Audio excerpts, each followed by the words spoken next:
Okay. Same Well, now it's comment. working for you.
Good morning, everybody. I'm calling this hearing to order this morning.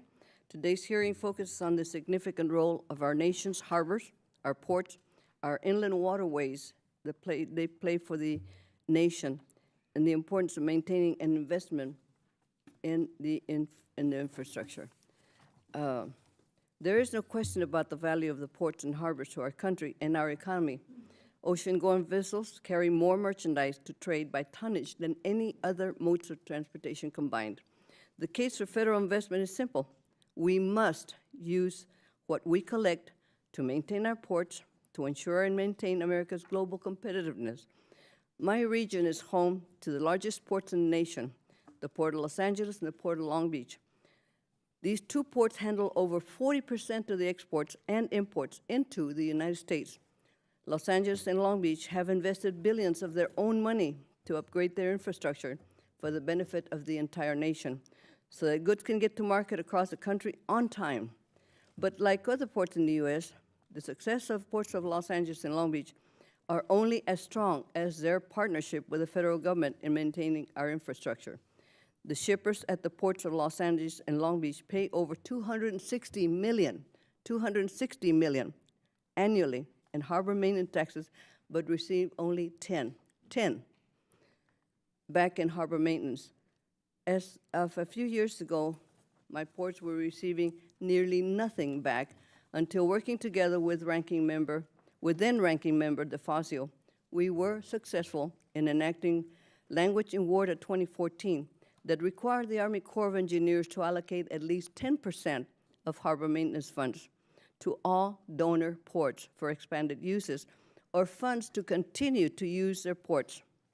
This language also recognizes the importance of emerging and Great Lakes harbors and provided a designated set-aside for them as well. There already has been a lot of interest this Congress, by the House and the Senate, in resolving full utilization of harbor maintenance trust funds. Full utilization should be supported across the board as it benefits everyone. This Congress must also address inequities in harbor maintenance trust fund.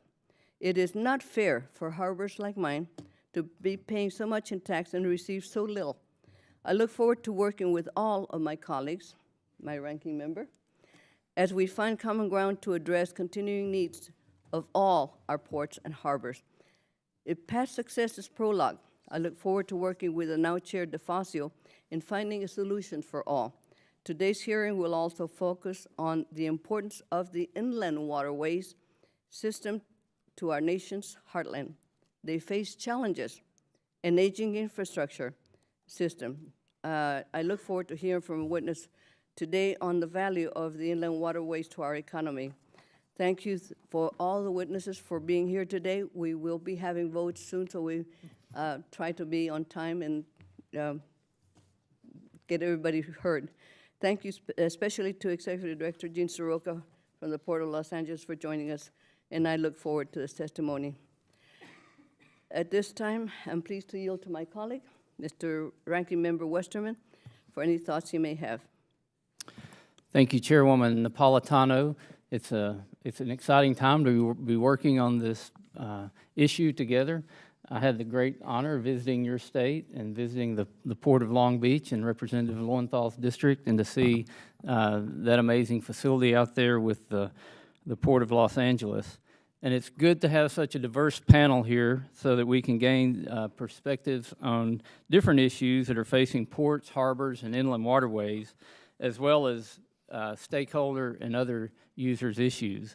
I especially want to thank Phyllis Harden for her participation here today. She's a constituent of mine who was recently inducted into the Arkansas River Hall of Fame. The needs of our ports, harbors, and inland waterways are substantial, and they continue to grow. Ocean-going vessels carry more merchandise trade to and from the United States than all other modes of transportation combined. My home state of Arkansas is third in the nation in the number of inland waterway miles, one of only 24 states in the United States to have the unique resource of inland waterways. Major products that move along the Arkansas waterways include grains, steel, fertilizers, petroleum and petroleum products, aggregates, paper and wood products, among others. This means there is a very good chance that everything from the bread your sandwiches is made with to the components of your car were carried at some point on a waterway.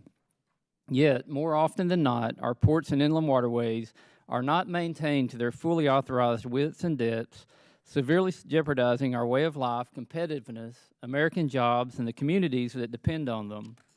In order to address the maintenance of our ports, Congress enacted the Harbor Maintenance Tax for the purpose of covering dredging costs. The tax is directly levied on importers and domestic shippers using coastal or inland ports and deposited into a trust fund within the Treasury.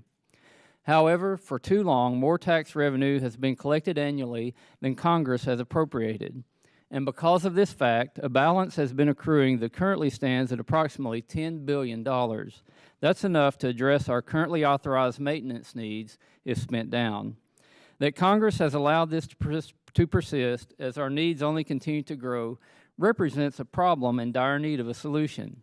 This committee has twice in recent years passed measures that would dedicate the taxes to their intended purposes, and I look forward to continue working to solve this problem. It is not just our ports that are in need, but also the structures that support the inland waterway system, which require maintenance, repairs, and upgrades. Over half of the inland waterway structures are more than 50 years old, and nearly 40% are more than 70 years old. Many of these projects have reached or are approaching the end of their design lives. The upper Mississippi alone, from St. Louis to the headwaters in Minnesota's Lake Itasca, generates almost $600 billion in annual economic activity and is used to transport 60% of all grain products in America, and we are the world's #1 grain producer. As the amount of goods traveling on the inland system is expected to increase by more than 20% by 2050, we must continue to invest in this vital system. The risk of failure is too great. It is critical that as we work to address our infrastructure challenges in this Congress, that our ports, harbors, and inland waterways are not left behind. Again, look forward to hearing the witnesses' perspectives and solutions to address our resources, infrastructure needs, and I yield back the balance of my time. Thank you. I now recognize Chair of the full committee, Mr. DeFazio. Thank you, Madam Chair. The good news is that we do have a revenue source to maintain our harbors, a law enacted during the Reagan administration with a Democratic Congress. The bad news is that Congress, on a bipartisan basis, has frequently underspent the collected taxes, meaning we are taxing the American people for a specific purpose where we have great needs, and yet that money is being essentially stolen by the Congress and stuck into a theoretical trust fund for theoretical deficit offset. It is absurd. 4 years ago, when I first offered an amendment in this committee to a WRDA bill, Water Resource Development Act bill, the chairman, Bill Schuster, was shocked when it was adopted unanimously by the committee. He didn't realize that that this would be such a bipartisan issue. Twice I've gotten that provision into WRDA bills, and twice Paul Ryan personally removed it in the Rules Committee, or had it removed in the Rules Committee. Paul's now retired. Hope he's enjoying it. And I hope for a better treatment by the Rules Committee this year when we move similar legislation. As was mentioned previously, our 59 busiest ports have about 35% of their available authorized depths on a daily basis. And for smaller harbors, which we'll hear from today, it's absolutely the lifeblood. If we didn't have the small and emerging ports money, many of these communities would be absolutely devastated. So I will soon reintroduce that bill, and it'll be part of the infrastructure initiatives that this committee will undertake this year. We're still having trouble with the White House, not quite as bad as last year. Last year, they came up with a solution on underspending the tax. They said, well, let's just cut the tax. Maybe some of my conversations penetrated at least a little bit with people downtown. So this year, they're not proposing to reduce the tax, but they are proposing to underspend the revenues by almost $1 billion. And I'm determined, and I'm certain this committee will be determined to see that that doesn't happen. With that, Madam Chair, I'd yield back the balance of my time. Thank you, Mr. DeFazio. Let me start by asking unanimous consent that the chair be authorized to declare a recess during today's hearing, and without objections, so ordered. Now we will proceed to hear from our witnesses who will testify today. Thank you very much, all of you, for being here. We have Mr. Rick Gaucher, Commissioner, Port of Bandon, Oregon; Mr. Gene Soroka, Executive Director, Port of Los Angeles; Ms. Bonnie Brady, Executive Director, Long Island Commercial Fishing Association, New York. Welcome. Mr. Kevin Ross, First Vice President, the National Corn Growers Association from Minden, Iowa; Ms. Phyllis Harden, Executive Assistant, Pine Bluff Sand and Gravel Company, Arkansas; Mr. Peter H. Stephedge, Chairman, Campbell Transportation Company, Pennsylvania, on behalf of the Waterways Council Incorporated; and Ms. Kirsten Wallace, Executive Director, Upper Mississippi River Basin Association from St. Paul, Minnesota. Without objection, your prepared statements will be entered into the record, and all witnesses are limited to 5 minutes. Commissioner Gaucher, you may proceed.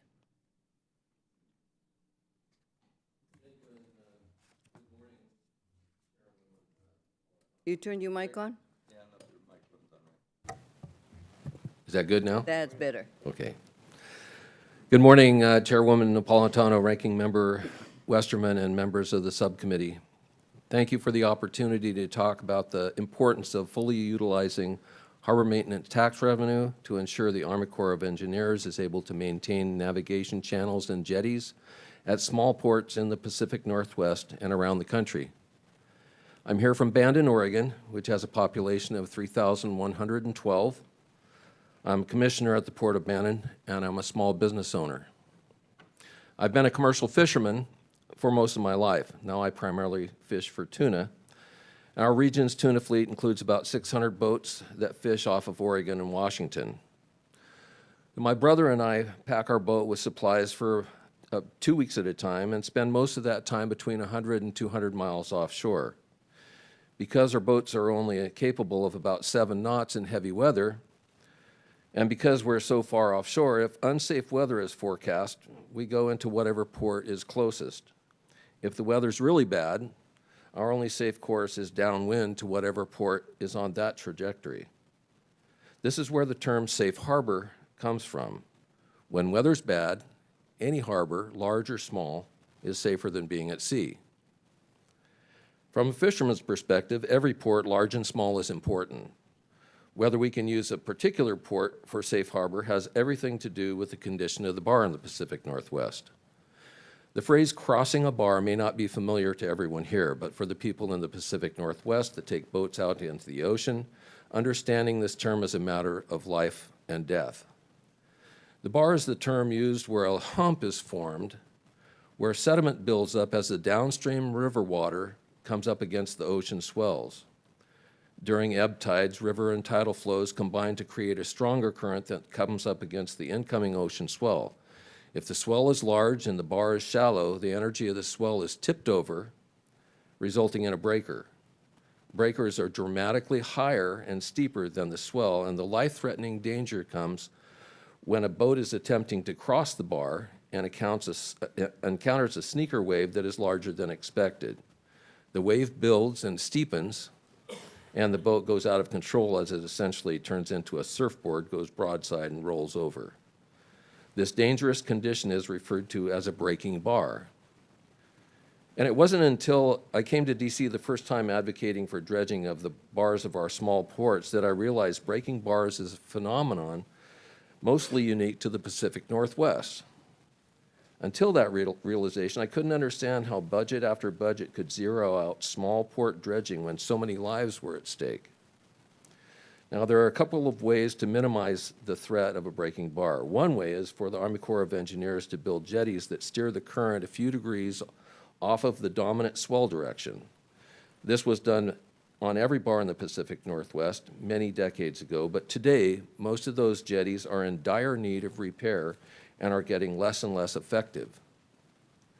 Another way to minimize the deadliness of a breaking bar is to regularly dredge out the sediment hump that builds up every year from the torrential rains that characterize the Pacific Northwest coast. Now, there's one thing that both of these remedies have in common, and that is funding. The Portland District of the Army Corps of Engineers does a good job of maintaining our jetties and dredging our navigation channels given the resources Congress provides. But when sufficient funding for these activities are not available, as is often the case for small ports, the bar shallows and breaks and lives are lost. As a commercial fisherman, safety is paramount, but for thousands of others on land, their economic livelihood also is tied to the maintenance of navigation channels and jetties. In Oregon, there are 15 communities with small ports. Nearly all of these are located in rural areas. In every one of those communities, the port is the equivalent of their anchor business. The Port of Bandon recently commissioned a study of the impact of our port on the local economy. It found that $52 million of economic benefit is generated annually as a result of the dredging that gives us access to the sea. And nearly $5 million in federal tax payments are returned to the Treasury. So let me highlight this. It costs about $500 a year to dredge the bar. Not 500, you mean five, you said 500. 500 million, I'm sorry. Excuse me, wow. Okay, yes, thank you, Congressman. $500,000 to dredge the channel. And in return, the Treasury receives $5 million. So a 10-to-1 return on investment, which I imagine everybody would like to see in their IRs. Operation and maintenance of our nation's navigation infrastructure is a federal responsibility, yet small ports around the country have to fight like heck for funding that will allow the Army Corps of Engineers to do its job. It's a real shame that it wouldn't have to be this way if the HMT funds were fully utilized. Due to the leadership of this committee, we've seen a substantial increase in the amount of harbor maintenance tax revenue that is dedicated to dredging and jetty maintenance. But a lot of this money is still being used to fund other government programs or to balance the federal budget. This is why I appreciate your continuing efforts to get to full utilization of the Harbor Maintenance Trust Fund. I also appreciate the opportunity to talk about what funding means to me, my community, and for rural communities around the country. All right, sir. So what I'm really here to ask You're for, over your time. I'm sorry. Thank you very much. Okay. I'm sorry, sir. Mr. Soroka, you're on. You're next. Good morning, Chairman DeFazio, Chairwoman Napolitano, Ranking Member Westerman, our California delegation, and members of the committee. My name is Gene Soroka. I am the Executive Director at the Port of Los Angeles, and dually I hold the position of Vice President of the California Association of Port Authorities. The Port of Los Angeles is the largest container port in the United States, moving more than 9.5 million container units per year and accounting for more than $300 billion in goods movement through our port complex. We support about 150,000 jobs in Los Angeles and more than 1.6 million in the country. Our gateway is the traditional move for cargo imported and exported to this nation through Asia and the Pacific Rim. About half of the cargo that comes through our port complex goes direct to consumers. The other half, in component form, goes to the manufacturing stream here in the United States. All combined, we reach each and every congressional district in the United States. This truly is a conversation of national significance when it comes to the Port of Los Angeles. The goods movement industry underpins what we are doing as an economy. 70% of consumer spend goes directly to our top line of GDP. And the ports industry supports 31 million jobs nationwide and approximately 26% of our country's GDP. We're looking for a consistent and sustainable stream of funding for our ports and harbors across the country, and the Harbor Maintenance Trust is a great place to start as we have a broader conversation about infrastructure in our nation. We're grateful to this committee and Congress for the work that has been done on water resources in 2014 and 2016, which greatly moved us forward in the conversation and realization of full spend. Today, I ask for 3 areas of consideration. First, full utilization of the harbor maintenance tax. Second, a fair and equitable allocation of those funds. And thirdly, limited but expanded use of these capabilities through the funds. And I'll take you through each one very quickly. On full utilization, this can get us to a place of continued investment not only by our country, but by others who will see trade increase and continued opportunity for investment in our ports and harbors. On fair and equitable allocation, for the first time in memory, and I've been in this industry more than 30 years, we have industry unanimity on this subject of the Harbor Maintenance Trust and how to allocate between so-called donor ports like Los Angeles that bring in the majority of this revenue, dredge ports that require this money to continue to combat silting and other areas to make sure their channels are deep, and the energy transport ports, which are so important to our nation's economy. Overall, the donor ports today, the top 6, bring in about 60%, or nearly half of all the revenue on the HMT side. Yet in return, we receive about 2% of those proceeds to work at our individual and local locations. With respect to limited expansion, because we are not a port that is continuing to work on the sedimentation effects on our main channel or making sure that we have a certain depth on a regular basis, we have other needs. Larger ships and the advent of that change in our industry requires us to do additional work in water alongside wharfs to fortify those areas and make sure they are strong to handle those larger ships. Looking at those limited possibilities for expansion would greatly drive our competitiveness and that of our nation. We have approximately $260 million in projects along those lines that are coming up quite swiftly in order to manage the changes in the industry. We also have a responsibility to maintain and improve our seismic requirements in Southern California. That also has an application in this discussion. I encourage the committee to look at the framework that has been put forward by the American Association of Port Authorities. And as mentioned, our industry is on the cusp of not only agreeing on how to move forward, but also recommending how we could put a framework together in concert with this committee and Congress at large. This hearing is timely, and the work that you are doing to support our industry is greatly appreciated. We're also happy to answer any questions you may have at the conclusion of the testimony. And thank you for your time today. Thank you, Mr. Soroka. And Ms. Brady, you're now recognized. Thank you. Chairman DeFazio, Chairwoman Napolitano, Ranking Member Westerman, and members of the subcommittee. My name is Bonnie Brady. I am here again today representing the Long Island Commercial Fishing Association as its executive director. Our membership represents commercial fishermen from 11 different gear groups at 14 ports throughout Long Island. It is an honor to be called back again to speak to your committee about what I hope will finally be the full utilization of the Harbor Maintenance Trust Fund. For those of you on the subcommittee that may remember my face, I first spoke to you back in 2011 as a guest of my then Congressman Timothy Bishop, who represented the 1st District of the state of New York, when H.R. 104, the Realize America's Maritime Promise Act, otherwise known as the RAMP Act, was on the congressional front burner. I would like to thank all of you and your staff for the opportunity to present my comments to you today. Commercial fishing on Long Island is responsible for 99% of New York's landed seafood catch. In 2017, that translated to over 24 million pounds of seafood, worth just under $48 million at the dock. That year-round commercial fishing income powers the economic engines of hundreds of Long Island businesses, approximately over $200 million when adding the industry standard economic multiplier. Montauk, our state's largest port and within the 1st District, was the 55th largest commercial fishing port in the nation in 2017 based on poundage.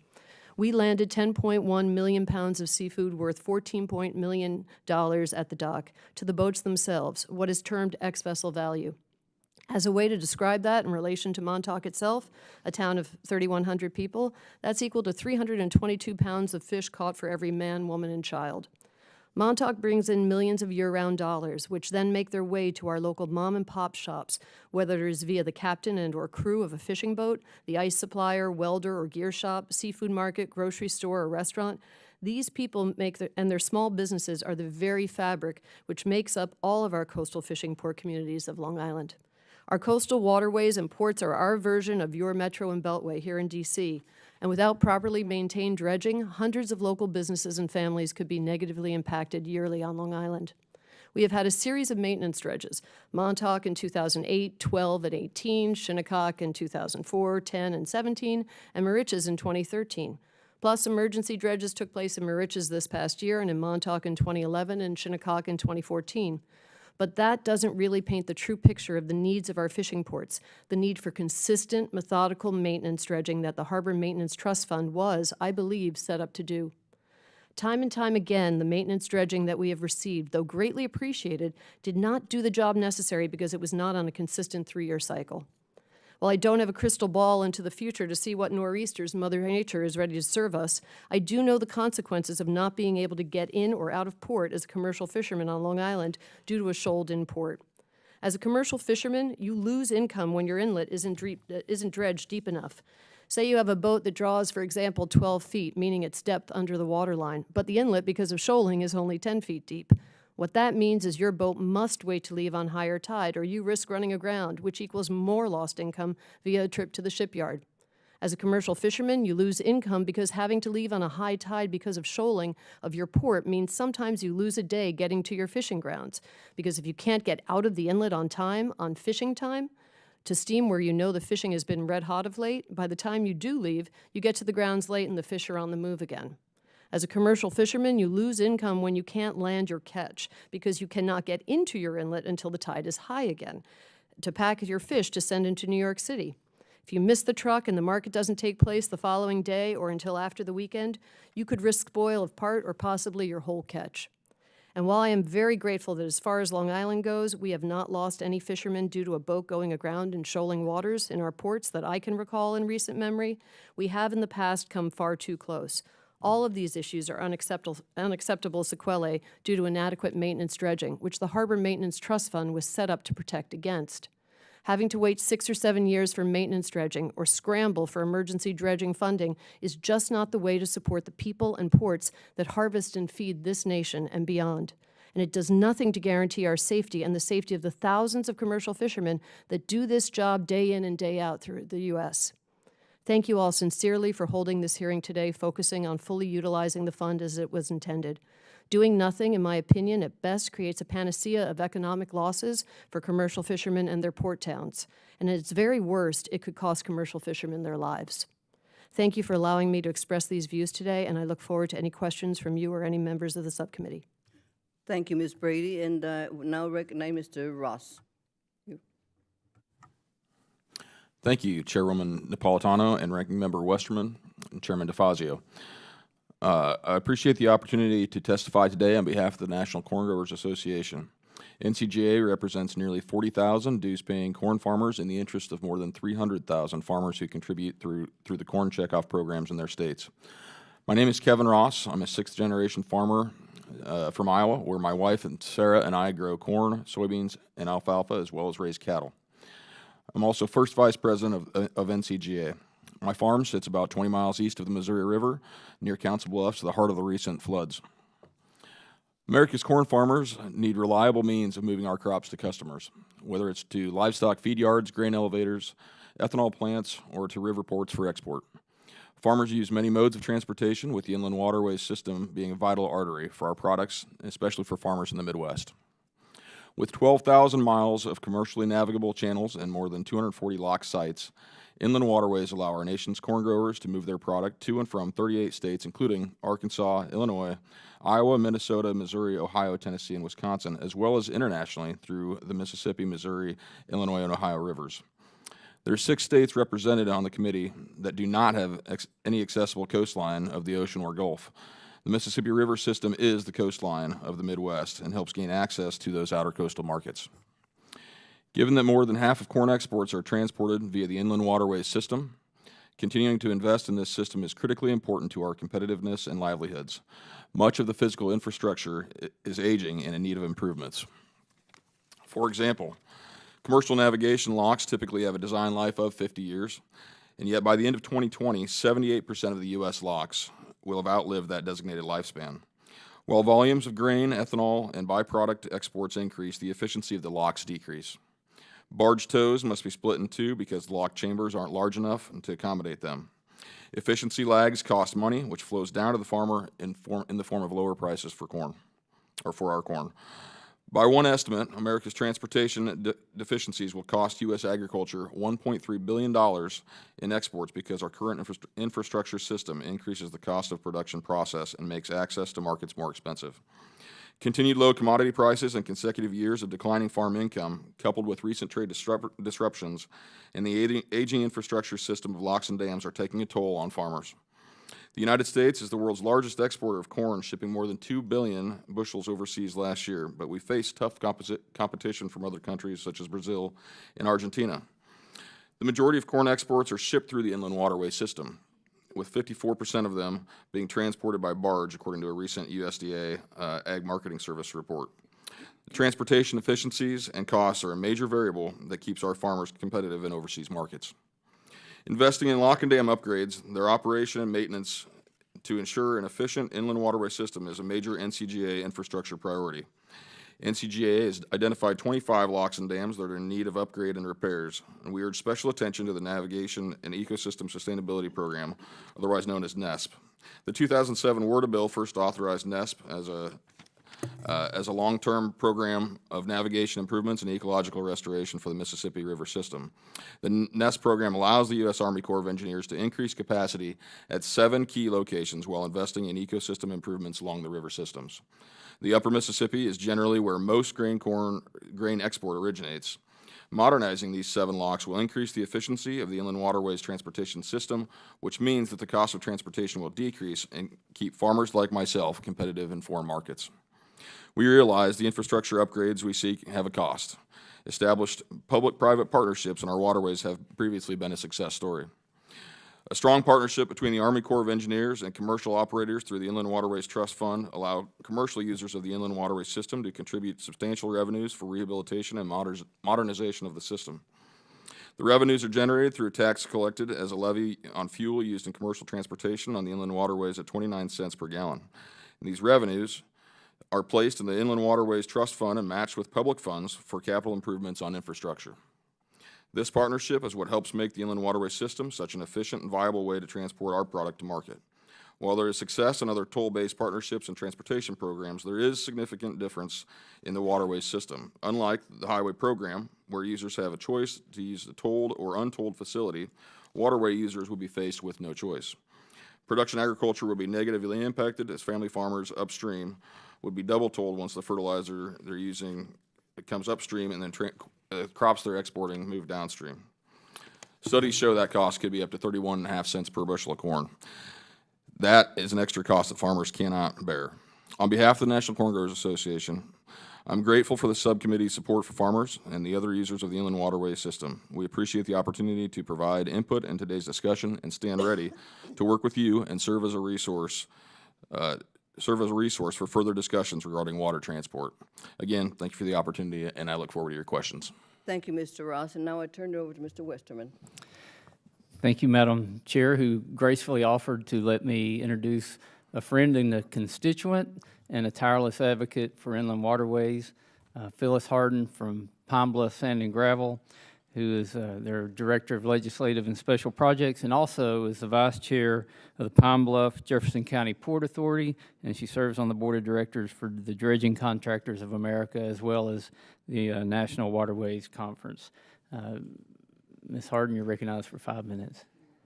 Thank you, Ranking Member Westerman, and thank you, Chairwoman Napolitano and Chairman DeFazio and other members of the subcommittee. It's an honor and a privilege to testify before you today. My testimony will focus on the importance of the Inland Waterways Transportation System, the Mcclellan-Kerr Arkansas River Navigation System, and reform that could benefit inland waterways infrastructure. The Pine Bluff Sand and Gravel Company is a fourth-generation family-owned business that's been in operation for over 100 years. We're headquartered in Pine Bluff, Arkansas, and have operations in Louisiana, Kentucky, Tennessee, and Alabama. We specialize in crushed stone and riprap delivered by barge on the Mississippi River and its tributaries, marine construction and transportation, commercial sand dredging, ready-mix concrete, and hot-mix asphalt. The Mcclellan-Kerr Arkansas River Navigation System, or MCARNS, is a 445-mile, 9-foot navigation system channel consisting of 18 locks and dams that begins at the confluence of the White and Mississippi Rivers and ends at Tulsa, Oklahoma.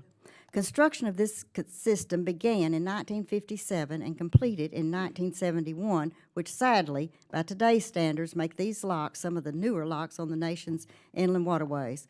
Pine Bluff Sand and Gravel supports 3 separate priorities on the MCARNS. First, in the America's Water Infrastructure Act of 2018, this committee was instrumental in authorizing the construction of a navigation improvement project at 3 rivers, which is at the confluence of the Arkansas, White, and Mississippi Rivers in southeast Arkansas. Basically, the White and Arkansas rivers come closer and closer together after each high water event. If an uncontrolled channel develops, navigation on the MCARNS would be lost for an extended amount of time. Our second priority is funding to address a critical backlog maintenance on the MCARNS. While the MCARNS is one of the newer systems, its rapidly aging system is worsened by long-deferred maintenance, which was becoming more acute with each passing year. Critical work is defined as there being a greater than 50% chance of failure within 5 years. Years of neglect have led to a situation where the MCARNS is facing a critical backlog of approximately $240 million. The highest priorities are Tainer Gate replacements, 110-foot stop logs, and center post receivers. Our third priority, and is what has been long sought modification to the MCARNS, is the proposed deepening of the current 9-foot navigation channel to 12 feet. Congress authorized the construction of this project in 2003, provided funds for it in 2004, and the Corps of Engineers constructed several project features, but since that time, no additional funds have been provided for the Corps to continue the project. This project would allow 40% more tonnage in each barge and result in a shipper savings of $43.1 million annually. My description of the MCARNS as an important navigation asset with aging infrastructure, underfunded projects, and deferred critical maintenance would also apply to other waterways. Fortunately, this committee promoted and carried out changes in the Water Resources Reform and Development Act of 2014 that have accelerated project delivery on the inland waterway system. Most significantly, a cost share of 85% general revenues and 15% inland waterway trust funds at Olmsted Lock and Dam has accelerated the project delivery and operability of the new lock. And that is just one example of how efficient project funding can lead to accelerated and significant economic benefits for the nation. Now that Olmsted's almost complete, the trust fund is likely to go back to operating at a 50-50 cost share split for construction projects. If this happens, the current portfolio of 15 projects awaiting construction could take almost 40 years to complete. 2 of our priorities are on that list. Word of 16, the cost formula for deepening coastal ports was changed from the 50-50 to a 75-25 split, and changing the cost share in the same manner for the inland waterways construction projects has a potential of completing these projects in 20 years instead of the current 40 years. I would like to ask the committee to, in their upcoming legislation, that they would modify that cost share to be a permanent 75-25 split so that we can get these projects accelerated quickly instead of the length of time it's been. And then I realize I'm almost out of time, and I want to quickly tell you our story. Pine Bluff Sand and Gravel in 1998 joined the effort to realize a 12-foot channel on the MCARNS. After 13 years, we reluctantly had to move our primary source of rock from River Mountain Quarry on the Arkansas River to a more competitive location. In 2010, we purchased the Cumberland River Quarry on the Cumberland River above Paducah near Salem, Kentucky. Therefore, our quarry on the Arkansas River is now operating at a much smaller scale, and numerous employees were laid off. Sadly, this could have been one of the largest quarries in the region. However, the additional cost of a shallow channel was simply too much for us to continue subsidizing. Our cost and bidding are extremely sensitive to competition, and we have lost jobs by a penny or a nickel per ton. We could not afford the cost of doing nothing. Thank you for the opportunity to provide our perspective to this committee today, and I look forward to any questions or comments. Thank you for your testimony. The chair now recognizes Mr. Peter Steffite. He's chairman of Campbell Transportation Company on behalf of the Waterways Council from Houston, Pennsylvania. You're recognized for 5 minutes. Chairman DeFazio, Chairwoman Napolitano, Ranking Member Westerman, and members of the subcommittee. Thank you for the opportunity to testify before you today. My testimony will focus on the importance of the Inland Waterways Transportation System and the Inland Waterways Trust Fund. I currently serve as Chairman and CEO of Campbell Transportation Company, headquartered near Pittsburgh, Pennsylvania. I'm also the Chairman of Waterways Council. Waterways WCI is the national public policy organization that advocates for a modern and well-maintained system of waterways and ports. Our inland waterway transportation system consists of 12,000 miles of commercially active inland waterways, on which nearly 600 million tons of products move annually, representing a value of over $220 billion. About 400 commercial operators currently pay a 29-cent per gallon diesel fuel tax that is deposited into the Inland Waterway Trust Fund. Users of the system successfully advocated in support of raising our tax by 45% in 2015, from 20 cents to 29 cents per gallon. This tax currently generates about $115 million a year and pays for up to half the cost of new lock and dam construction, major rehabilitation, and channel deepening. Since the enactment of Water Resource Development Act of 1986 through 2014, the Inland Waterways Trust Fund supported construction completion of over 29 modernization projects. Currently, the Trust Fund is supporting construction of 5 lock and dam modernization projects.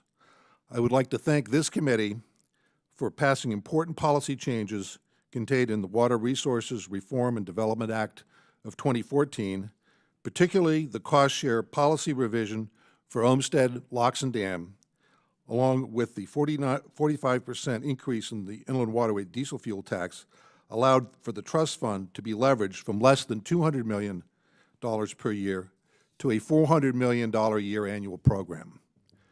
That cost share changed from 50% trust fund and 50% general fund to 15% from the trust fund and 85% from the general fund has accelerated the completion of the Olmsted project while saving the taxpayers' money. Let me explain. The accelerated and steady funding for Olmsted Locks and Dam allowed the Corps to dedicate the project last August in 2018, 4 years ahead of schedule and at a completion cost $330 million below what the Corps had projected. Not only did the cost share change help Olmsted, but it also allowed construction to proceed on 3 other priority navigation projects, Lower Monongahela, Kentucky Lock, and Chickamauga Lock. This cost share change also allowed for the initiation of the major rehab project on LaGrange Lock on the Illinois Waterway. Unfortunately, our inland waterway system continues to deteriorate. Currently, there are more than 15 other authorized high-priority inland projects awaiting construction. With Olmsted's completion and no additional policy changes and improvements, only about $230 million a year will be available for inland waterway project modernization. That's the $115 million in trust fund revenues times 2 at 50%. At this funding level, many of these projects won't start construction during the next 20 years, greatly increasing the probability of catastrophic failure somewhere in the system and causing the system to further deteriorate. In the Water Resources Development Act of 2016, Congress changed the cost share model for funding construction of deep draft ports from 45 to 50 feet, from 50% non-federal sponsor and 50% federal government to a 25% non-federal sponsor and a 75% general funds in order to accomplish this important work. By doing the same thing with the Inland Waterways Trust Fund, adjusting the cost share to 25% trust fund and 75% general funds, the Inland Navigation Capital Program can remain operating around the $400 million per year level that has been achieved since the cost share change at Olmsted. This recommended 25-75 cost share will allow the Corps to accelerate the construction program and provide funding visibility going forward, which will greatly improve the efficiency of the Corps program. As you move forward with infrastructure legislation, I encourage you to consider this proposal to adjust the cost share for construction of inland waterways projects. That concludes my oral statement, and I'll be happy to answer any questions. Thank you. thank the gentleman for his testimonies. The chairwoman designated me to introduce the witnesses, and I sure don't want to go against the chairwoman, so I'm going to next recognize Ms. Kirsten Wallace from the Upper Mississippi River Basin Association. Ms. Wallace, you're recognized for 5 minutes. Great. Thank you, Chair Napolitano, Ranking Member Westerman, Chair DeFazio, and members of the subcommittee.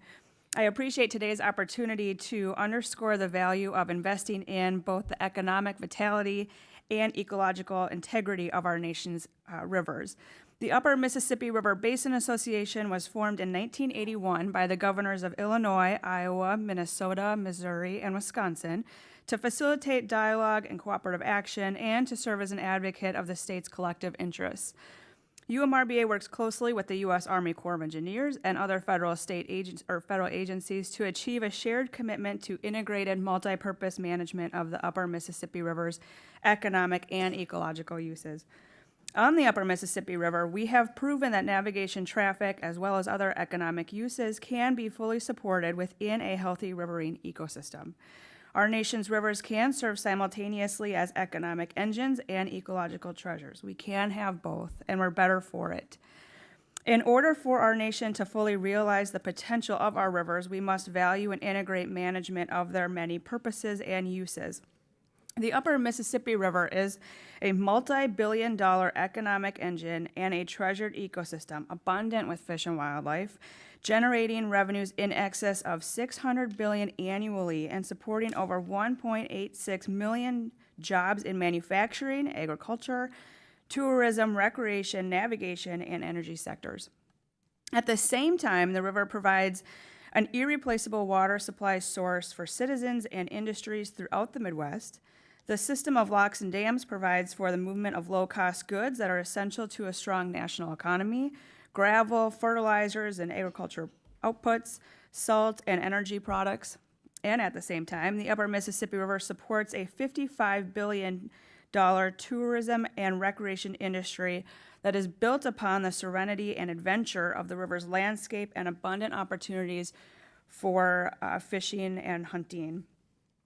The UMRBA, Upper Mississippi River Basin Association, along with navigation industry, conservation interests, and local and federal partners, made a very conscious decision to seek collaboration, shared solutions, rather than remain hamstrung and steadfast in conflict. There is a long history of conflict between economic and ecological interests on the Upper Mississippi River, with the most contentious time occurring in the 1970s following enactment of new laws that gave environmental interests legal standing, in particular, National Environmental Policy Act and Clean Water Act, and when the American economy was experiencing severe inflation and the value of inland waterways as a transportation system was magnified. Conflicts raged over navigation use and environmental resources on the river. Can they coexist? How much navigation traffic is too much? Ultimately, this conflict turned into litigation when a second lock chamber was proposed at Lock and Dam 26 in the mid-1970s, with the primary argument that the Corps did not evaluate the system-wide impacts of the second lock to the ecosystem. The federal court, halted Lock and Dam 26 replacement. Congress claimed it had too little information to take action and tasked UMRBA's predecessor, then federal state Upper Mississippi River Basin Commission, with resolving those contentious questions and making recommendations for how best to manage the river, balancing the demands of these competing interests. Congress said no action could be taken to increase navigation until a plan was finalized and Congress had approved it. Ultimately, the conclusion reached was that balanced management is achievable and is in our nation's interest. In 1986, Congress authorized a second chamber at Lock and Dam 26, along with system-wide ecosystem restoration and scientific monitoring program, known today as the Upper Mississippi River Restoration Program, and the declaration that the Upper Mississippi River is both a nationally significant navigation system and a nationally significant ecosystem.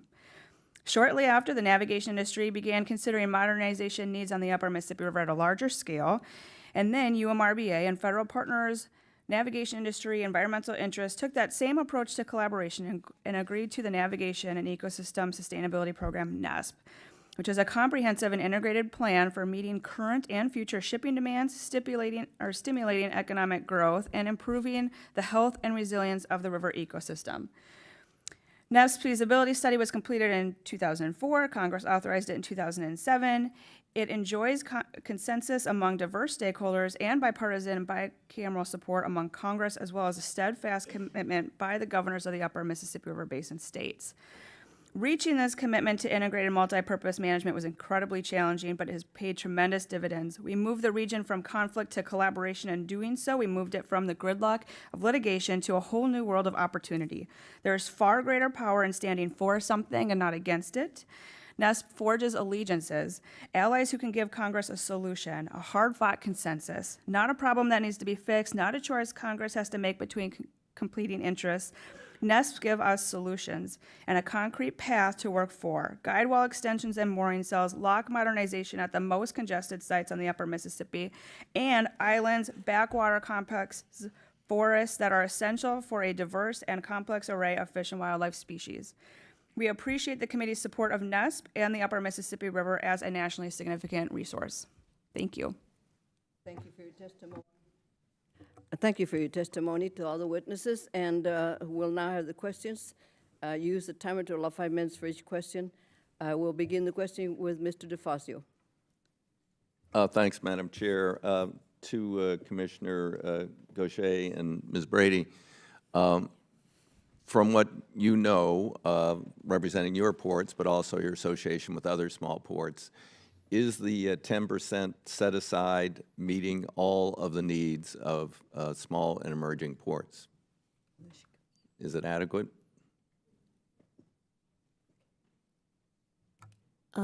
Congressman, if I had that magic ball to know, depending on the year, as to how many of the ports were going to get hit by various storms, I could say absolutely. It's a relative thing. Some years in Montauk, we've had it dredged six times within 10 years because we just get whacked with storm after storm in one year. Then we go a couple more years and we're better off. So I don't know how I could possibly answer that with complete clarity, but. Okay. Commissioner? Thank you for the question, Congressman DeFazio. And so far, from what I've seen, the answer would have to be no.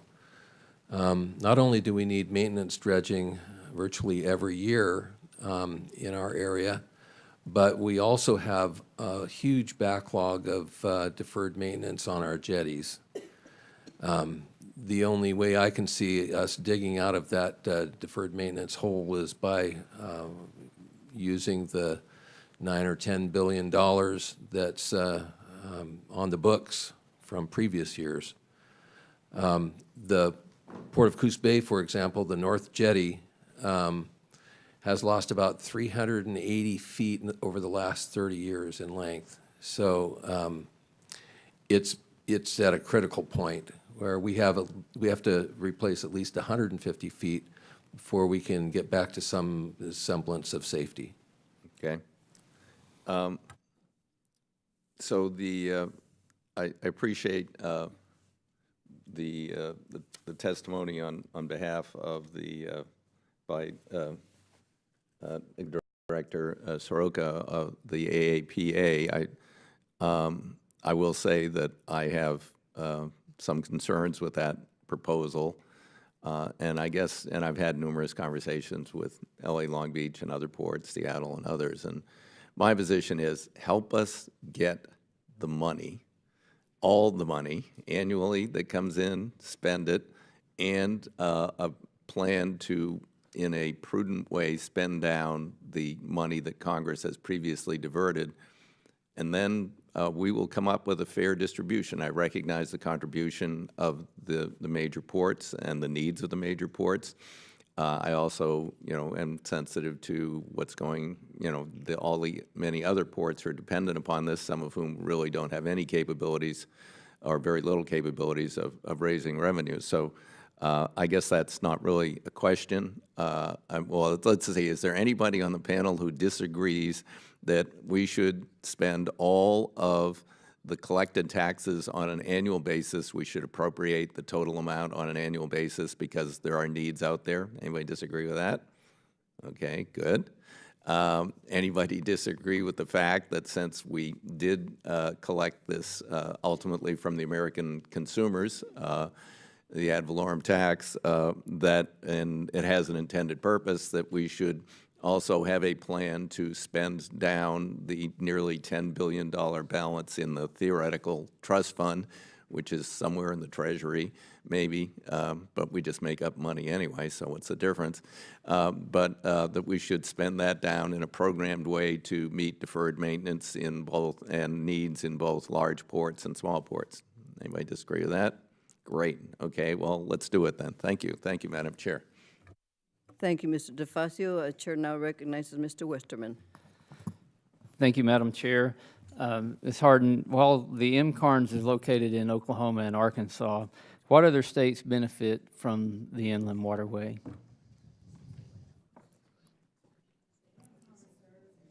Turn on your microphone. Sorry. The MCARN serves a 12-state region. Arkansas, Oklahoma, Kansas, Texas, Colorado, Missouri, Nebraska, Minnesota, South Dakota, North Dakota, Montana, and Idaho. So what are the types of specific commodities that come from those states that otherwise would have a very difficult time reaching global markets?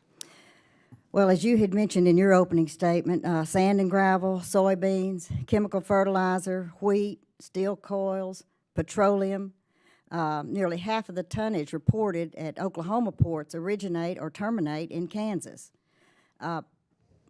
Farmers, energy companies, and manufacturers, they wouldn't be able to compete in an increasingly global marketplace without the inland waterways such as the MCARNs. Their profits depend on the transportation cost, their savings that are attributable to the navigation.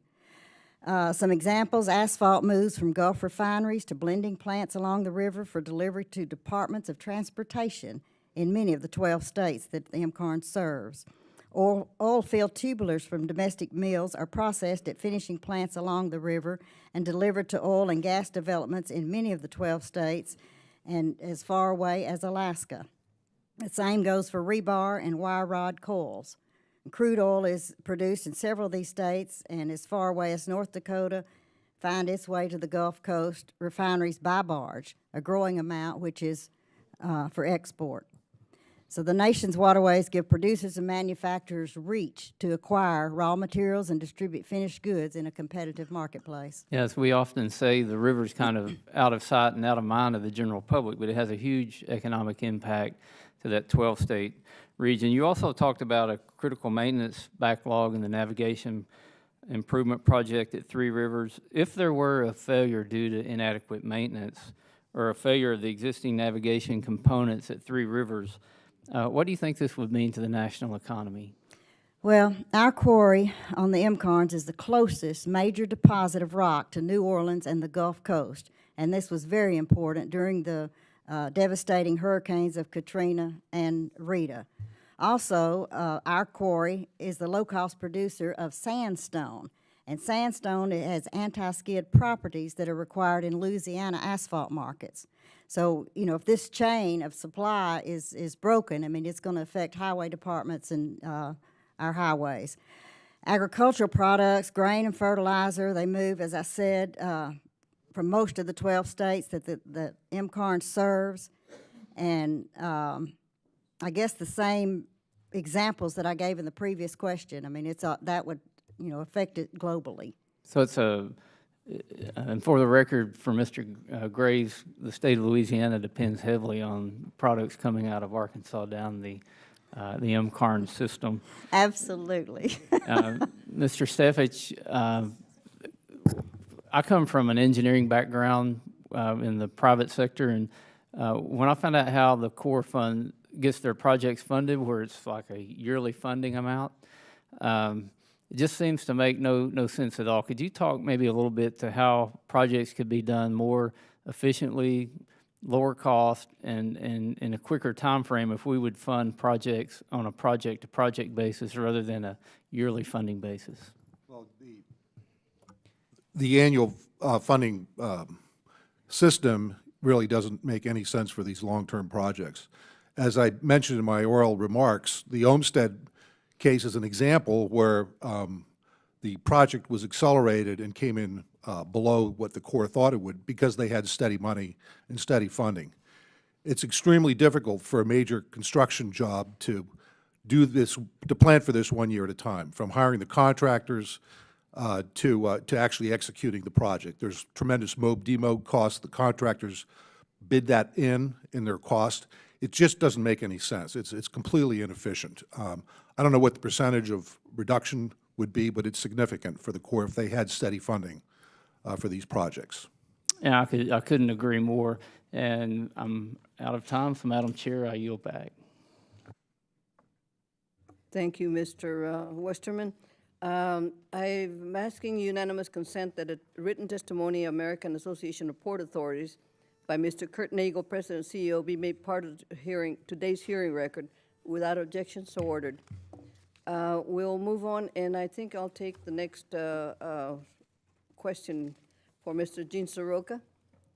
Mr. Soroka, what specific policies would you like to see Congress implement to address your inequity concerns with the HMT? In your testimony, you mentioned 50% of the revenue comes from donor ports, and the percentage of the revenue should be allocated to, what percent should be allocated to the donor ports? Do you believe the minimum allocation to donor ports should be effective immediately or in the future? Would there be a trigger for this implementation for donor ports? And what would the trigger be, and what expanded uses are you advocating for, and why? Long question. The trigger would be full spend, full utilization of the incoming revenues. So we get that, then we have an opportunity to look at the fair and balanced allocation. And our idea, which is aligned with the American Association of Port Authorities, is that we ensure that the 6 geographies, the dredge ports, the emerging harbors, are all treated with the capability to receive as much money or more money in the future than they do today. Right? Our look at what we should receive, the 50 versus 2% in return, as outlined in our framework, we believe that donor ports should receive between 8 and 10%. And that's a real good program to allow us to get after these other uses that we mentioned. If you can imagine, Chairwoman Napolitano, in your mind's eye, as the ship is coming in, most of the discussion around this topic is to make sure that our channels are as deep as necessary to manage the ships in whatever port authority we represent. What we're looking at in Los Angeles and Long Beach is that we need to cater to those large ships alongside the wharf. So we need to make sure that that water is deep enough, that the wharfs are strong enough to manage the heavier equipment that moves that larger amount of cargo across.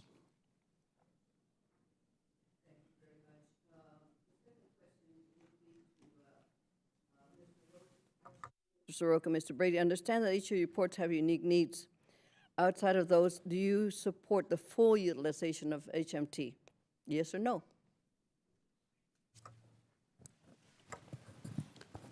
Yes, I do. Yes. Absolutely, yes. Thank you. That's very much what we expect.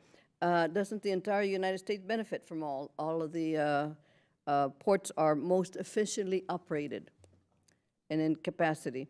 Mr. Soroka, would full utilization of HMT help ports of LA? Would it help them? Pardon me? Would full utilization of HMT help ports like the Port of LA, and how? Absolutely. As I mentioned, we have $260 million worth of projects that we have identified to cater to these larger ships, which are trending in the industry and of utmost importance in Los Angeles, and therefore that ability would be a really smart move for us as a nation and our competitiveness in the future. Thank you, sir. I think we will have to recess. We have 11 minutes left to go vote. We will adjourn or recess for 45 minutes, and we'll be back to continue the line of questioning.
the Transportation Subcommittee will reconvene. I think we have enough members here to get going, and I will recognize Mr. Graves.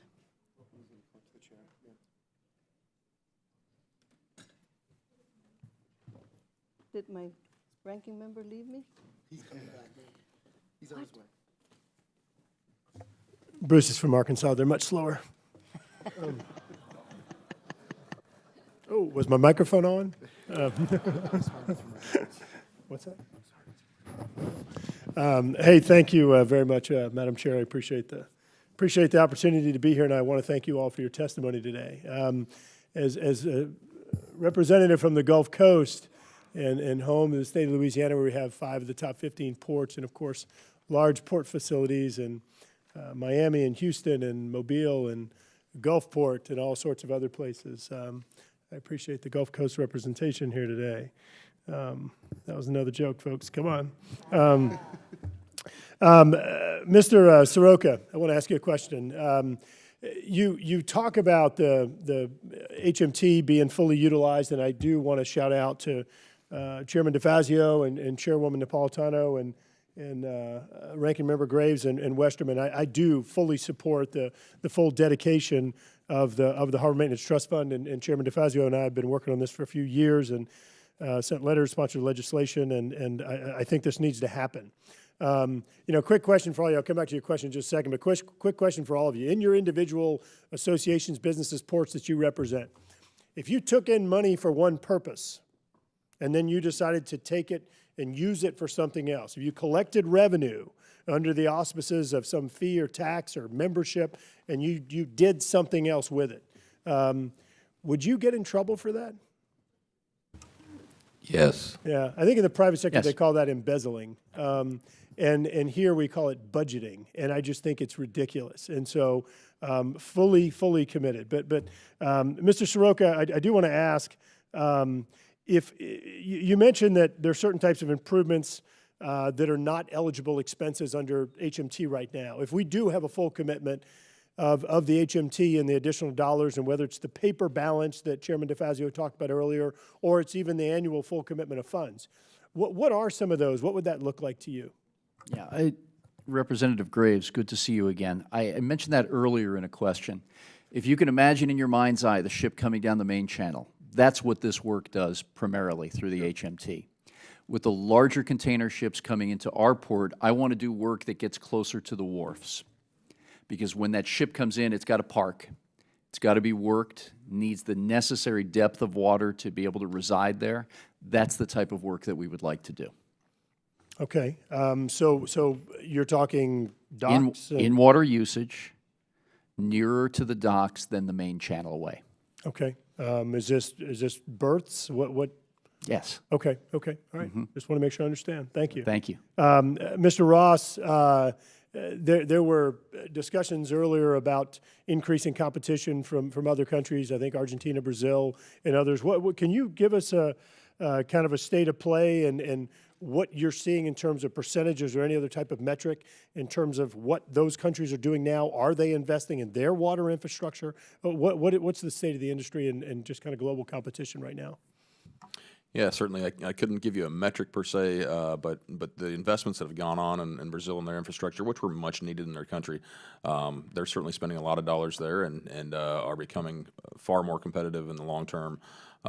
We generally see a 30 to 50 cent advantage over Argentina and Brazil exports, and so I talked about 31.5 cent cost to farmers that could be perceived due to these issues, and if that continues to be maintenance is deferred or just not done, and the locks and dams are not improved, that 31.5 cents pretty much eats up that entire advantage that we have. So those are key dollars, key numbers that we need to look at when it comes to advantages in trade. Ms. Harden, you've been working in the industry for a few years, I think 30 to 40 years of experience. I think you started when you were 5, if I remember right. What kind of evolution in the industry have you seen over that period of time in terms of reliability of channels, just trends in the industry, and what are some of your concerns just looking back historically versus where we are right now? Good to see you, Congressman Graves. Nice to see you as well. Yes, I did start at 5, so. I guess the trend that we've seen more than anything that affects us, I kind of go back to our story that I told. You're not seeing the funding, and I realize we've gotten a lot of emergency supplementals that are coming out, and we're hoping that these will be applied properly. But to be competitive like we do in our business, you've got to have, a channel. Granted, our competition, we're sealed bid. Our competition's on the Mississippi River, and they are authorized to 12 feet, although they're not maintained, and we hear that a lot. They're only maintained to 9, but they have a de facto 12-foot channel, and that's our competition. And we, unfortunately had to dramatically reduce, our presence on the Arkansas because of that. So, I guess we've seen, a lack of upkeep, and the critical backlog of maintenance is just increasing dramatically every year on the MCARNs, and this is not just our system.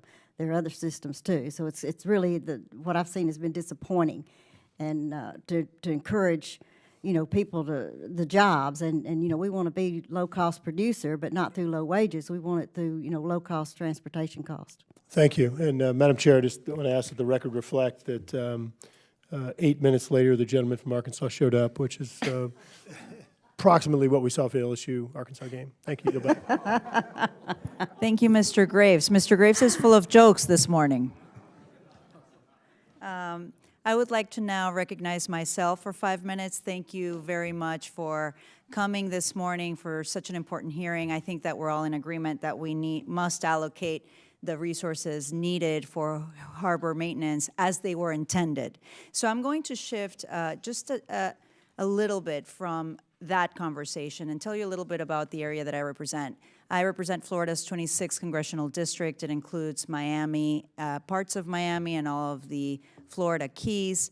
And I don't think it's a secret that I feel very passionately about the coral reefs. And it's the only living coral reef in the U.S. continental United States along our coast. It's the third largest barrier reef in the world. So I feel very passionately about protecting the reefs. And unfortunately, the coral right off the coast of Florida is dying. And it's dying because of climate change, ocean acidification. It's dissolving the coral right before our eyes. And it's also dying from a bacterial infection that scientists right now are not able to get a hold on that. It's incumbent upon all of us to do what we can to protect the coral that is still alive today. And I think that that means also being environmentally cautious with any large projects that we conduct on our waterways, our ports.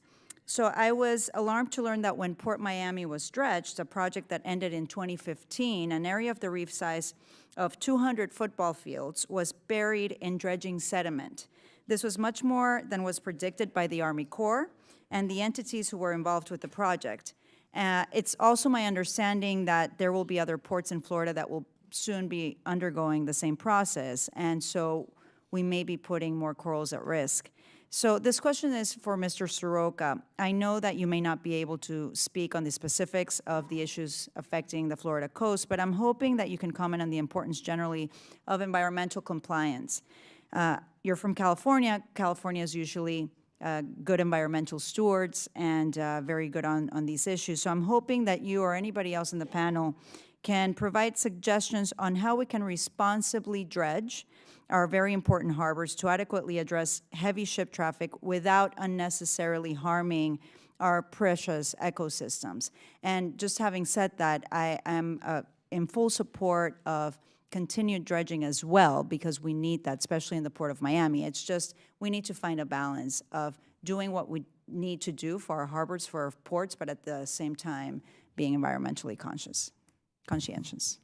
Representative Powell, you just struck the chord, and that is the balance between the environmental stewardship and what we do on our commercial and construction activities.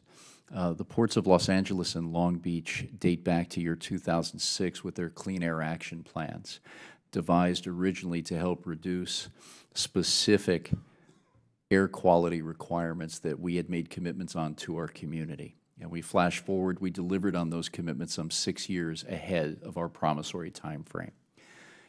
In an area specifically around truck and traffic activities, Congressman Lowenthal led an effort in the early part of that decade to work on distributing trucks in a better way to reduce idling, congestion on our freeways, and avoid times where our children are going to school, day and afternoons.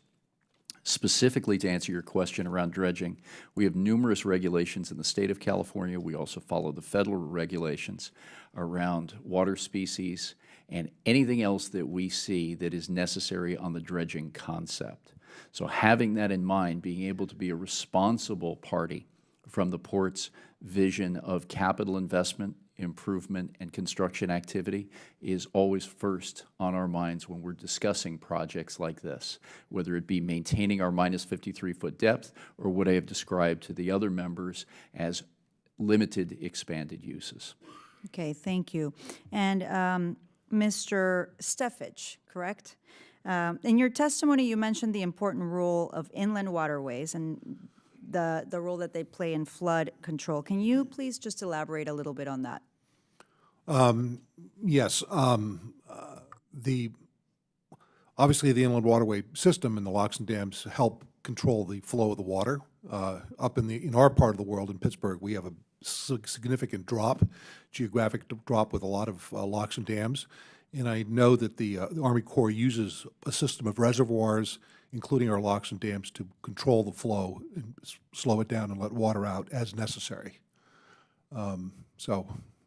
Okay, thank you very much. And if I had more time, I would continue to comment, but I don't want to violate my own rules. So I will now recognize the gentleman, Palmer. Yes, there he is. Thank you, Madam Chairwoman. I want to get back to the harbor issues and some of the issues that we've had over the years with the need to deepen harbors. Obviously, I think the demand for shipping is growing, particularly in the energy sector. It's going to require bigger ships. And one of the things that I'd looked at over the last few years is the time it takes from the time you recognize you need to implement a project to the time you can actually begin the project because of the permitting. One example is the Port of Corpus Christi, which I think maybe about 60% of our petroleum products leave that port. I think it's back in the 80s or 90s, somewhere in that range, that they wanted to deepen the harbor by 4 feet. It would have been about a $188 million project at that point. They finally implemented a couple of, I think it's 4 phases. The cost went up to $327 million because of the delays. I think we're now talking about $480 million. Mr. Ghosh, Mr. Soroka, what has been your experience where you've had to make improvements to your ports in terms of the permitting and the delays and the run-up in cost, if you've had any? Thank you, Congressman Palmer. We have, by scale, much smaller projects than Mr. Soroka has, but I believe the process is quite similar. And permitting for any new project, any new activity in the water is pretty burdensome. In Oregon and in the Portland district of the Army Corps of Engineers, we have been working on a streamlining process whereby permits are more inclusive and expansive and last longer, have a longer shelf life, so to speak. So yes, it's a burdensome process, and the hope is that we can relieve some of that burden. I concur, but we've been pretty fortunate. Our relationship with the Corps has been tremendous. Most of the time that is spent around permitting happens at the state level with the California Environmental Quality Act, and that's work that continues, but the Permit Streamlining Act in the state of California has assisted. What part of what brought this to mind was that the Panama was able to take only 7 years from conception to completion on the Panama Canal expansion, while it would take the United States twice as long, sometimes 3 times as long, to do projects. And for us to be in a competitive environment, particularly with markets that you guys deal with in the Far East, it becomes pretty important. It's important to us in Alabama with the Port of Mobile, with the expansions in Panama. Mobile has now become a major port for shipping to China and to Asia. And we're trying to get our harbor deepened. Yeah, and your emphasis is exactly right. I will share, though, that Panama's cost overruns and time overruns are epic in the shipping world today. And in fact, the canal can not handle the largest ships in the trade as were forecasted some 20 years ago during the construction of that project. But it brings to light the competitiveness that our nation needs to pursue and gain hold of once again. I appreciate your comments. You know, what I try to get across to people when we're dealing with infrastructure, and I'm now doing this at home, is that if you're going to spend money on infrastructure projects, whether it's a harbor or you know, an interstate highway, build what you need 25 years from now, not what you need now. You will wind up spending less money and have a better product if you'll just plan ahead. So that's what I'm hoping that we'll be able to do when this committee gets around to an infrastructure bill, is that we look 25 years down the road and not what we need right now, because with the way things are changing, by the time we get a project completed, it's obsolete. I appreciate your question. Appreciate you being here today. And with that, Madam Chairwoman, I yield back. Thank you very much. I now yield 5 minutes to Representative Lowenthal. Thank you. My question is for Mr. Soroka. First, I want to thank you for representing and sharing with us the perspective of what's taking place in the San Pedro Bay and the Port of L.A., but also your partner, the Port of Long Beach. You know, I'm very honored to represent the Port of Long Beach. One time I represented in the state legislature both ports, so I'm very familiar with the port complex, which really, as you pointed out, handles 40% of the nation's imports that come into the country, and about 30% of the nation's exports come through this. And while the ports are doing very well on a number of metrics, they're doing, you know, they're setting records in cargo volume.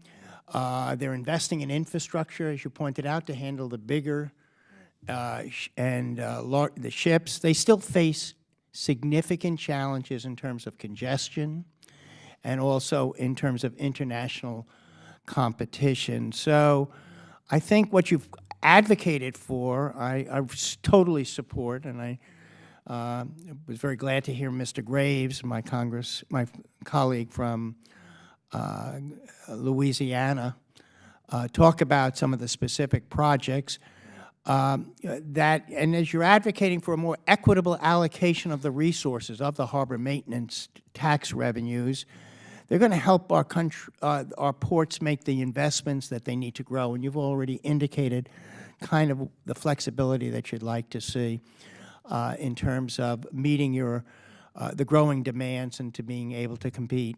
Can you go into a little bit about how this will impact congestion? Is there a relationship between using the harbor maintenance facts in a more flexible way and really dealing with the facts of congestion and also international competition? Those are the two issues I'd like you to respond to. Yes, thank you for your question, Congressman Lowenthal. On the area of congestion, it's been a topic for our port over a number of years, and there are 3 ways to approach eliminating congestion. One is through a concept that we use called supply chain optimization, bringing all parties together with the natural convening powers that we have to work on better ways to move the cargo more fluidly and remove those intermediate bottlenecks that have plagued us for some time. Second is digitization, and a project that we have embarked upon creating what we are now terming as the Port Optimizer, one that can aggregate disparate sources of data, give us a deeper line of sight as to the cargo coming our way so we can better plan our human capital and our assets. And then thirdly is the physical infrastructure. Our ability to bring these ships in on time and work in a windows-based system, meaning that you have an appointment when your ship comes in. You're to arrive at 8 a.m. on Monday and you're to leave at 8 a.m. on Thursday. By keeping the integrity of those ship windows is largely a function of being able to bring the ships into an area that can accommodate the size of that vessel and work the vessel as succinctly as possible, meaning having those fortified wharfs and that deep water. So the limited expanded use that I have referenced here on several occasions is just for that purpose. And all three activities that we are pursuing, Congressman, are interrelated. We want to do better and smarter work. We want to bring information technology into the port environment, not just in Los Angeles, but nationwide, and having the physical capabilities both landside as well as in the water to carry out the first two. Thank you. I just want to follow up a little bit on that.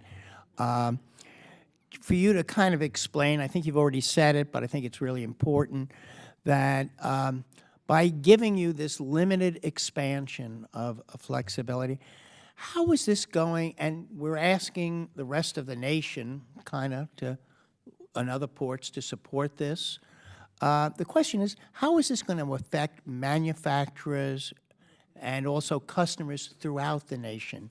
Is this just good for, the larger ports, or what's the impact on the rest of the nation by giving the little bit of extra flexibility? All right, two parts to that answer.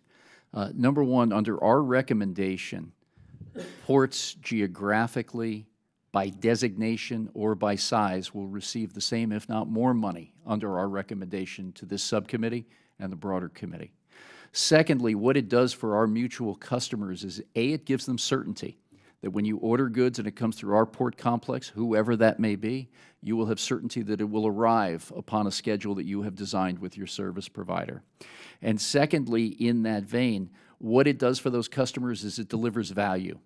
The folks that come through Los Angeles, as an example, pay more than $200 million a year in harbor maintenance tax, yet they don't see necessarily the dividends returned in further investment in that infrastructure, in this case in the water infrastructure that they desire. So it's about delivering value back to them as well. Thank you, and I yield back. Thank you. I now recognize Mr. Woodall for 5 minutes. Thank you, Madam Chair.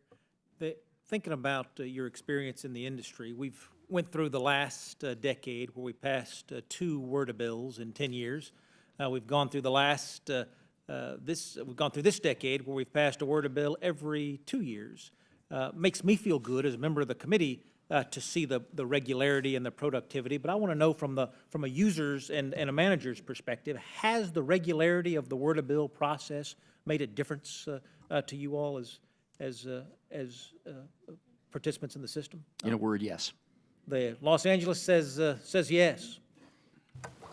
I agree.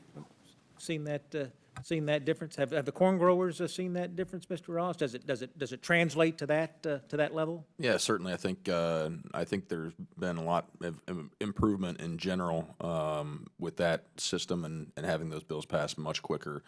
I was here a long time ago. It's the first time I came to D.C. to lobby on behalf of a WRDA bill, and that was again the first one, and it took quite a while to get that one passed. So I appreciate you guys doing the job and moving these faster. Well, getting into good habits makes a difference. Makes a difference in running your business, and it makes a difference in legislating too. That is one of those habits that was hard to get into, Madam Chair, as you well know, getting back into a regular WRDA bill structure. And I hope it's something we'll be able to maintain. Let's go back to 1990, and we had a similar conversation with the Highway Trust Fund. And I remember Bill Schuster sitting in this room, pounding on the table, saying, we're going to spend every penny from that Highway Trust Fund because the users paid it, and they deserve that back. I argued then, and I would argue now, that's not what a trust fund is. A trust fund is so that you have money there when those rainy days come, because inevitably those rainy days come. If all I'm doing is collecting the money from you today and giving it back to you tomorrow, I'm just a money processor. I'm not creating a trust fund of any kind. I'm just redistributing it across the system. I know each one of you has needs today, and certainly the lack of a spend rate is something that we can all agree on. But as we start talking about approaching a 100% spend rate, does anybody have any does anybody share the concerns that I share, that a rainy day is in the future, and we actually need a trust fund for when something happens and we need to be able to pump money out in a hurry? Anybody share my concerns? If you don't share my concerns, I don't want you to tell me I'm wrong. I want to think I'm right. Yeah, I would argue that the rainy day is today for us. I mean, we're in a critical situation where we're facing potential catastrophic failures with our infrastructure. So I would argue that the rainy day is today. Thank you for the question. Easy to make that case today. That's right. We have not been doing enough historically. I watch pendulum swing in this town, and we unquestionably need to swing it more in terms of getting money out the door. I just worry. I wonder whether or not there's a point where we swing it too far and we're not planning for tomorrow. Ms. Brady?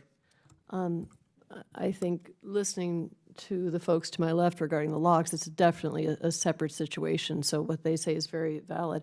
For us, in 2018, we've had 3 dredges in the 3 of our ports, so we're good at this very second. However, you know, one really good storm or one really good winter where we just get pounded and pounded, we do need to have the ability to access those emergency funds and not just make a mad scramble and hope and pray that everything works out.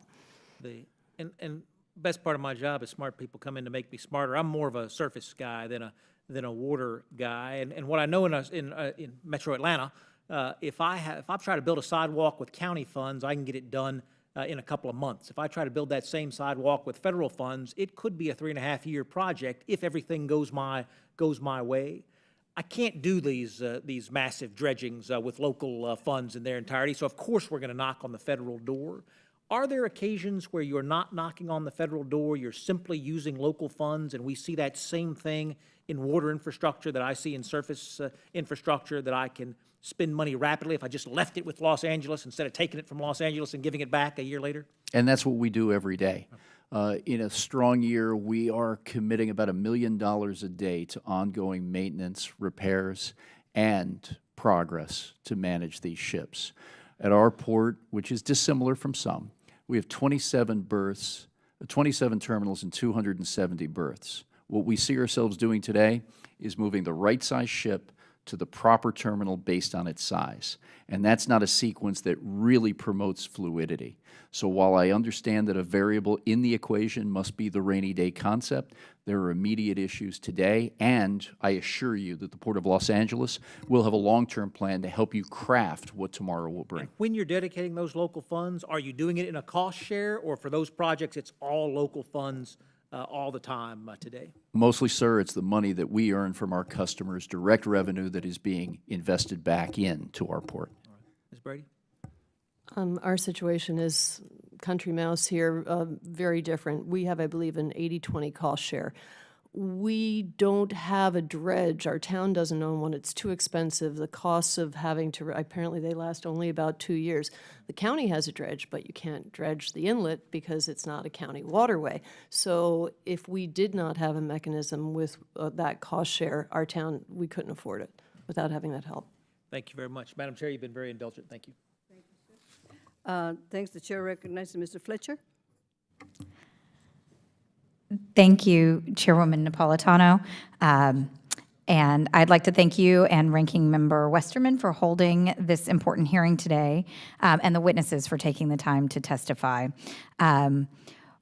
Ports are the economic drivers of our nation, and we certainly know that in my home in Houston.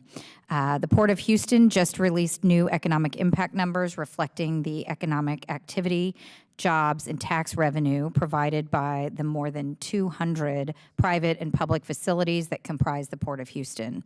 In 2018, the Port of Houston generated $801 billion in U.S. economic value, sustained 3.2 million jobs throughout the nation, and provided $38 billion in local, state, and federal tax revenue. The Port of Houston is the largest exporting region in the U.S. It's the largest U.S. oil exporting port, and is home to the largest petrochemical manufacturing complex in the nation. The port has been called irreplaceable because there are no alternatives to the pipeline, refining, and manufacturing facilities that exist along the Houston Ship Channel. It is a national asset, and it is critical that it is adequately maintained to ensure the safe and efficient movement of commerce for the benefit of the country. Each year, the Port of Houston generates $75 to $100 million in federal harbor maintenance trust revenue, yet it needs about $50 to $60 million to adequately maintain the Houston Ship Channel at its authorized depth and width. Its O&M dredging allocations in recent years have been $40 million or below. It's my understanding that the Port of Houston has calculated that the direct economic impact of the loss of 1 foot of draft on the Houston Ship Channel is $281 million. So I have a question for anyone on the panel who wants to answer whether they have performed similar calculations in their ports and have similar information about that impact.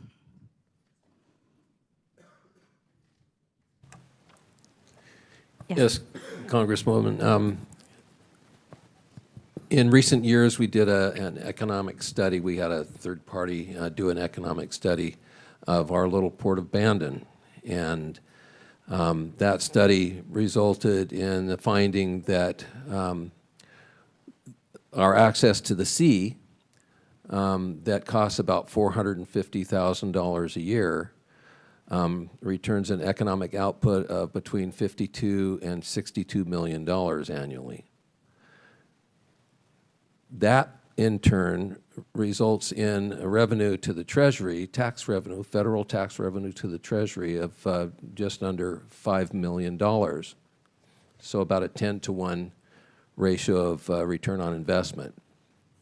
So even though the scale is quite different, I think that shows that small ports are a great investment for federal government on those federal projects.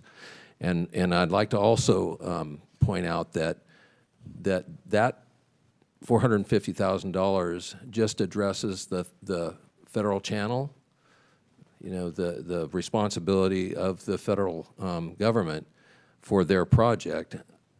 We also have other silt-in situations that we have to address on a regular basis that has to come from the local economy. Thank you, Mr. Gaucher. From Yes, our perspective in Soroka. Los Angeles, we anticipate the cargo volume will double over the next 15 years. So my work, whether it be on our so-called 2050 plan or some of the recommendations I've given to the subcommittee here today, are all with a line of sight on that area. And in very similar fashion, Roger Gunter, who runs your port, is a good friend of mine. And we talk a lot about these economic KPIs and where our drivers or levers can be. So I'm glad that you and Roger are keeping good tabs on what this means. Thank you. Thank you. And with the few seconds I have left, maybe you can address this or anyone on the panel. How can we modernize the HMT so that ports like Houston that contribute more than they receive are maintained to their authorized depth? That was the second point that I made in the recommendations to the subcommittee of a fair allocation, where no one is left behind. There is linkage to the full spend concept that we have, and even using banked monies if that is appropriate, and making sure that folks can grow their pot, whether they be emerging harbors, geographies, or other classifications of port outside donor. Thank you so much, and I yield back my time. The chair recognizes Mr. Huffman. Thank you, Mr. Chair. The topic of today's hearing is to discuss the role of the U.S. Army Corps of Engineers in the maintenance of our nation's harbors. And I've heard categories for these harbors such as high use, moderate, and emerging. I have to say, this euphemism of emerging is insulting, given that communities I represent feel like their ports and waterways are neglected and abandoned. Petaluma River is one that has been particularly neglected and abandoned. I represent this area, and it was once dredged every 3 to 4 years to maintain channel depth. It has not been dredged since 2003, and that was a partial dredging. There are portions that have not been dredged since 1998. And so perhaps in the next WRDA, we should just end the charade and come up with a new category for ports that the Army Corps has simply forgotten about or left behind. And I could come up with more colorful terminology if you talk to my constituents, I assure you. The system is not working, and it is in fact insulting to communities that play by the rules and still lose every year, every single time. Now, there are other members who have served longer than I have, certainly on this committee, but this is year 7 for me, and I am already sick and tired of this annual cycle of begging OMB and the Corps during the development of the President's budget request, then to turn around from disappointment to pleading for support through the work plan, and in the end, when no assistance is provided by the Corps, being reassured there's always next year. This is a con game.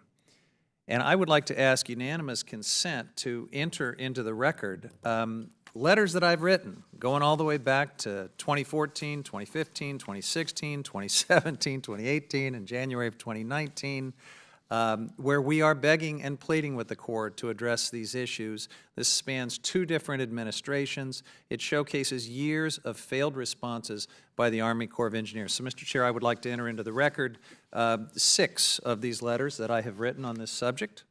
Without objection. Thank you. And I would invite the committee to come out to the Petaluma River and hold a hearing on how we are failing small communities, because the witnesses before us today, and I very much appreciate the testimony, but from what I can tell, most of you folks are doing pretty well by the status quo. Ms. Brady, I've been out to your community. Okay. Riverhead, still another hour and a half away. Near. Close enough, right? Nearby. And I appreciate you've made the point very well how important commercial fishing is to your region. Believe me, as chair of the Water, Oceans, and Wildlife Subcommittee at Natural Resources, I understand that. And I want to see your community taken care of. But in your testimony, you mentioned maintenance dredges in Montauk in 2008, 2012, 2018, and relatively consistent dredges elsewhere in the area. I am representing a community that hasn't been dredged, again, just a partial dredge in 2003, and over 20 years since the entire channel was dredged. I'm sure you can imagine what that kind of lack of attention by the Army Corps of Engineers can do to a community. So if we want to talk about a hearing to showcase the cost of doing nothing, let's come to Petaluma, or let's go to the San Rafael Canal, another part of my district where we've seen similar neglect and abandonment by the Corps of Engineers. I am happy to work with my colleagues and any of you here on ways to fully utilize the Harbor Maintenance Trust Fund, but I want to make sure as we go forward that we're also taking care of these neglected and abandoning communities and not simply redirecting more funds to communities that have been relatively well maintained by the status quo. I have a little bit of time left. If any of you have anything you would like to say to the people of Petaluma and other communities, I'm sure, around this country where shallow draft dredge projects have simply been abandoned and forgotten, I will leave the balance of that time to you. Congressman, it's nice to see you again. That's ridiculous that your constituents should have to go through that. There's no one should have that. I know specifically for Montauk, if there had been a change in the language of what is considered a lesser harbor and a greater harbor, we would have immediately been able to been dredged to a 16-foot depth, in which case we would not have necessarily needed all of the maintenance dredging and the emergency dredging. We had an emergency dredge that was basically like a whaler and 2 straws. It created more damage than it helped. We've dealt with the Army Corps in the past. I know they asked for the questions at 14 foot, at 15 foot, at 16 foot. If we hit bottom, it's a bad day, and it doesn't matter. It just depends as to how deep it could be. I think, and I'm saying this just on the fly, if we had had the depth at the level that we could have used and that the community had told the Army Corps at that time, we might not have required as many of those maintenance dredgings. And so that's to be had. But no, what your people have gone through, that's ridiculous. Thank you. Thank you, Mr. Chair. Thank you. The chair recognizes myself for 5 minutes. And I'll start by saying that in my weeks-long career in the United States Congress, I've not attended a hearing with as straightforward a subject and conclusion as this one. Obviously, the Harbor Maintenance Trust Fund should be spent on harbor maintenance, and I'm glad that there's broad consensus on that. Let me ask you about rainy days, if I may. I represent New Jersey, and as you well know, Hurricane Sandy caused tremendous damage to ports in New Jersey and New York, including to fuel oil, chemical facilities in port areas, extreme flooding at inland facilities and in transit tunnels used by thousands of New Jersey and New York residents every day. And so my question to anybody who might want to take it is, what has been done and what is being done to prepare our ports for the next big storm? And what have been the lessons learned from past extreme weather events related to port resiliency? Who'd like to take that? I'll take a stab at that. So we have big storms. On the East Coast here, they call them hurricanes. We just call them another day at the beach. And the deferred maintenance in our port on the jetty has gone on so long that each day at the beach turns into more damage to our jetties. So it's hard to talk about preparing for the future when we have such a backlog of deferred maintenance.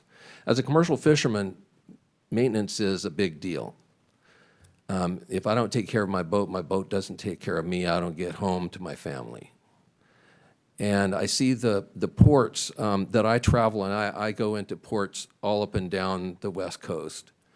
And I see each one of these, with the exception of the big ports that tend to get most of the attention and the money, all of the smaller ports, even our biggest port outside of the Columbia River in the state of Oregon, which is the Coos Bay Harbor, like I said earlier, has lost 380 feet of length over the last 30 years. And we desperately need to bring that back at least halfway to where it was so that we can keep everything moving, all the moving parts that need to keep moving. So I don't know if I addressed your question, but it's important to me to look at maintenance, the deferred maintenance first before we try to look into the future. Understood. Thank you. Does anyone else want to chime in? Yes, our preparation is around three main areas. Seismic preparation, number one, based on our geography and close proximity to fault lines. Number two is sea level rise, something that we have watched and we are required by the state of California to report on and report contingency planning. And then thirdly, stormwater capture and what we do with the shifting land mass. In our geography, we're not as susceptible to the types of storms in your home state. But nonetheless, those three areas are primary focus today, in addition to the maintenance and the 2050 plan to which I referred earlier. And how are you taking sea level rise into account? That was actually going to be my next question. Yeah, take into account, number one, looking at the speed at which the water is rising. Two, our infrastructure, where it sits in comparison to those out and downline projections. And then thirdly, whatever we can do to mitigate potential impacts. And fortunately, because of the people who came before us, and the design scientists and engineers, we appear to be in good shape as far as that infrastructure placement, but we cannot take that for granted. Got it. Thank you. Any final comments on either of those questions or anything else? Because I think we are about to wrap up. All right, seeing none. I think we've come to the end of the hearing, so I want to thank all of the witnesses for your contributions today. I want to ask unanimous consent that the record of today's hearing remain open until such time as our witnesses have provided answers to any questions that may be submitted to them in writing, and unanimous consent that the record remain open for 15 days for any additional comments and information submitted by members or witnesses to be included in the record of today's hearing. Without objection, so ordered. Let me thank the witnesses again. If no other members have anything to add, the committee stands adjourned.